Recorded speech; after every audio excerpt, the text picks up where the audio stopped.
Good evening, everyone. Dale Carnegie, the most famous self-help authors of 20th century, says there are three speeches for everyone you actually give. The one you practice, the one you gave, and the one you wish you gave. At the end of every speech that we give, we always feel that, oh, I could have said this better. Did I write this message that I wanted to give? And most importantly, did it get boring? Each one of us want our speech to have an impact on the audience and be remembered. And the most critical ingredient to do that is creativity. This is the topic of our next episode on Panchtantra Talks. And to talk about it, we have none other than Jayan Narayanan, fondly called JN, the PR manager of our District 120. Jayan is a graduate from BITS Pilani and founder of Toss the Coin, the coolest marketing company whose foundation is based on passion, relationship, and trust. Jayan joined Toastmasters in 2006 while he was employed in CSE. He was the first runner-up at District Evaluation Contest in 2013, and since then, he's been holding many leadership roles at district level. He was also the conference chair of Ovation 2016.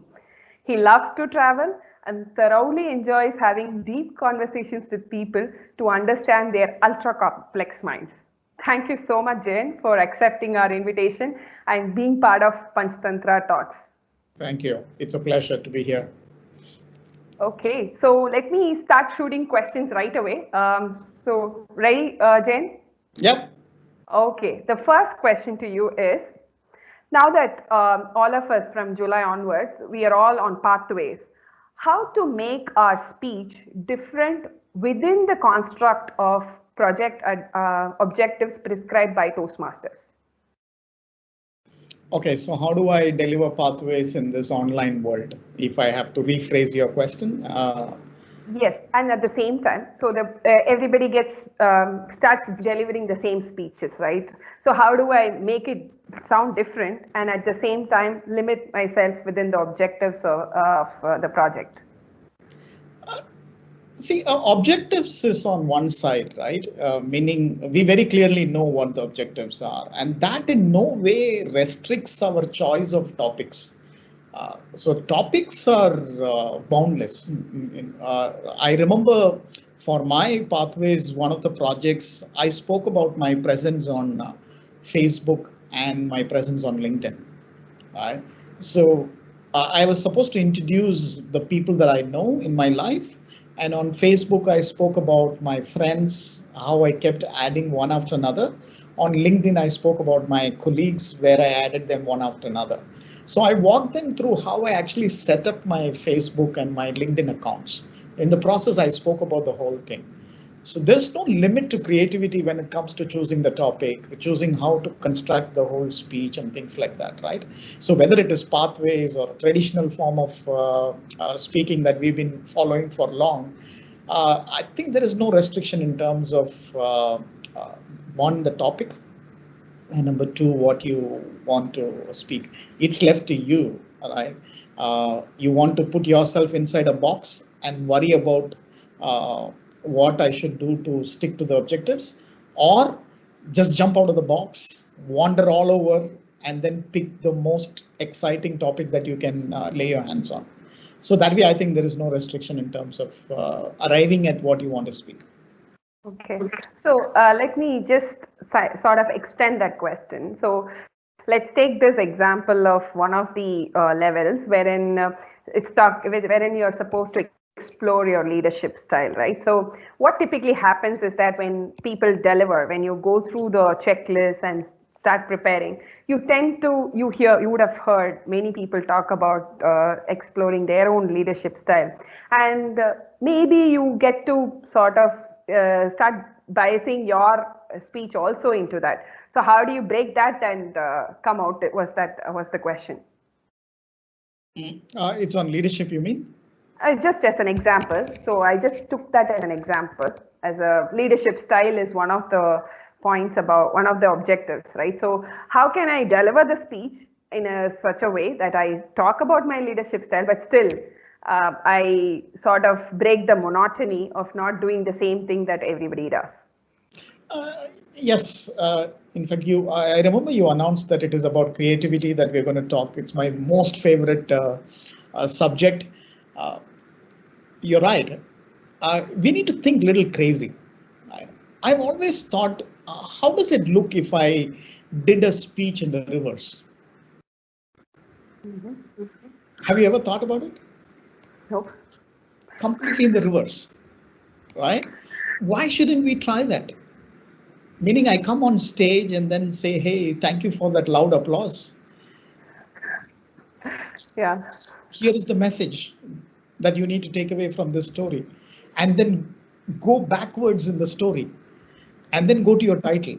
I don't know whether it's possible, whether it will work, but we must not restrict ourselves in a way that we feel that no, this is not going to work and rubbish it. There's nothing wrong in trying it.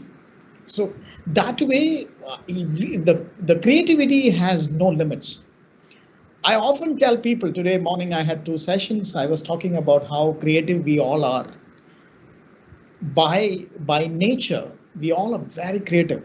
The only problem is we all have self-doubt about our ability to be creative because we are constantly evaluating ourselves. We are constantly worrying about others evaluating us.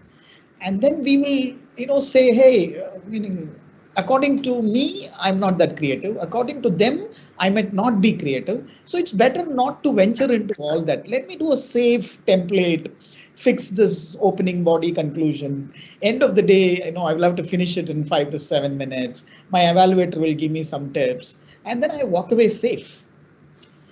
I've always told people that Toastmasters is not a safe place, not supposed to be a safe place. It is an experimentation lab. You are rediscovering yourself as a person first. And then your ability to be a good speaker, be a good leader comes next. And this is one of the most exciting experimentation labs you can ever come across in your life because nobody there is judging you. Everybody is there is out there to help you. Anything that you try, they're going to appreciate you. And anything that did not work, they're going to give you recommendations. Such a kind of an environment you will never ever see, not in your house, not in your office, not in the market. Nowhere you will find this kind of such a compassionate environment. And this is the best place for you to try. So my advice or my suggestion to everybody is go out there and try and challenge yourself. You will be amazed at the outcome. That's my take. Great. I should actually try that out in my speech. I will try to get some good thinking into that and try the reverse way, and I'll let you know how it went. Sure. Okay. So moving on to the next question. Mhm. So creativity in content is a very subjective parameter.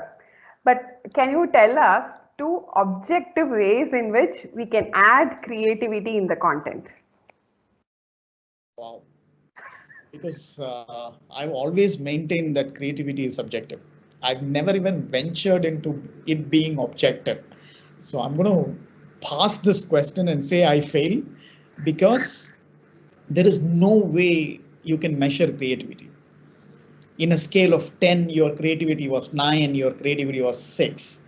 Uh, that's because what I feel is creative need not be creative for you. Because my understanding of creativity and my limitation of creativity is far lower than yours. So when I claim something that is creative, is for you something natural. So you are evaluating me from an objective standpoint. I'm evaluating myself from a subjective standpoint. Right? So it differs.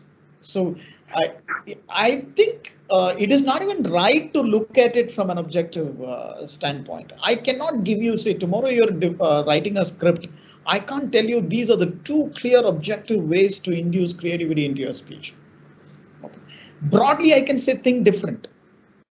Now there is a dispute whether think different is objective or subjective, right? So that way, and what do you mean by think different? Like your simple line, like the other day I went to the market and I saw a beautiful rainbow from the market. So you are letting loose your imagination, right? Now, how do I objectively tell, hey, that was creative? Yeah. So I'm painting a visual picture for you. But you, as a speaker, would not even bother about what I just said. You might even rubbish it. Come on, you go to the market and see a rainbow? Nonsense. Right? Because you're a person who will see everything objectively. So there is a big disconnect. So that is why when you run your imagination really wild, you need to know where to draw the boundaries, right? I can't tell I went to Coimbatore market and I saw a tornado. And people, where the hell did tornado come in Chennai? Right? Rainbow is still acceptable. I feel I was creative. I created a tornado in Coimbatore. But for others, it was stupid. So there are so many challenges, and that's one reason why people don't even want to venture into this subject called creativity. And they simply say, I went to Coimbatore and picked up 1 kg of onion and came back home.